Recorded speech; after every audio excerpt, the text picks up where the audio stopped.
மஞ்சள் குருவி மற்றும் அணில் நல்ல நண்பர்கள். ஒரு அழகான காட்டில் மஞ்சள் நிறத்தில் ஒரு சிட்டுக்குருவி வாழ்ந்து வந்தது. அந்த குருவி ஒரு மரத்தில் அழகான கூடு கட்டி அதில் 3 முட்டைகளை இட்டு மிகவும் சந்தோஷமாக வாழ்ந்து வந்தது. அதே காட்டில் ஒரு சுறுசுறுப்பான அணிலும் இருந்தது. தினமும் அந்த குருவி உணவு தேடி வெகு தூரம் பறந்து செல்லும். பிறகு மாலையிலே தன் கூட்டுக்கு வந்து முட்டைகளை அடை காக்கும். இதுதான் வழக்கம். ஒரு நாள் மஞ்சள் குருவி உணவு தேடச் சென்ற போது ஒரு பசியுள்ள பாம்பு அந்த மரத்தை நோக்கி வந்தது. முட்டைகளின் வாசனை மோப்பம் பிடித்தது. மரத்தில் படர ஆரம்பித்தது. இதை அந்த அணில் பார்த்து விட்டது. ஐயோ, முட்டைகளுக்கு ஆபத்து என்று நினைத்த அணில் வேகமாக சென்று அந்த முட்டைகளை பத்திரமாக எடுத்து ஒரு பாதுகாப்பான இடத்தில் வைத்தது. அதற்கு பதிலாக ஏற்கனவே குஞ்சு பொரித்த காலியாக இருந்த சில முட்டை ஓடுகளை புத்திசாலியாக அந்த கூட்டில் வைத்தது.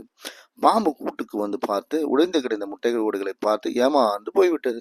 அடடா, இங்கே ஒண்ணும் இல்லையே என்று நினைத்துவிட்டு அங்கிருந்து சென்று விட்டது.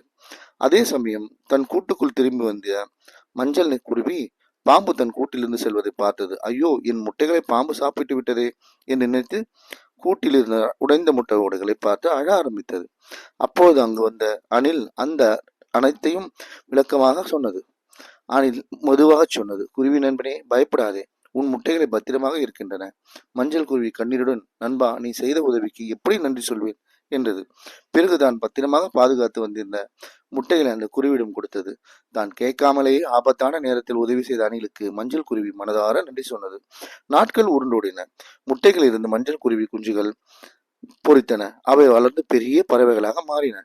தாய் மஞ்சள் குருவி உதவி செய்த அந்த அணிலுக்கு இப்போது மிகவும் வயதாகிவிட்டது. ஒரு நாள் காட்டில் பயங்கரமான காட்டுத்தீ பரவியது. அப்போது அணில் ஒரு மரத்தின் உச்சியில் இருந்து மரம் பற்றி கொண்டு எரிய ஆரம்பித்தது. வயதான அணிலால் ஓடி தப்பிக்க முடியவில்லை. அதை பார்த்த தாய் மஞ்சள் குருவி தன் பிள்ளைகளான மற்ற மஞ்சள் குருவிகளுடன் சேர்ந்து தீப்பிடித்த மரத்திலிருந்து அந்த அணிலை தூக்கி தீயிலிருந்து காப்பாற்றியது. நீதி: செய்யாமல் செய்த உதவிக்கு வையகமும் வானவும் ஆற்றல் அரிது. ஒருவர் கேட்காமலேயே ஒருவருக்கு செய்யப்படும் உதவி இந்த உலகத்தில் வானலும் உள்ள எந்த உதவிக்கும் வீட.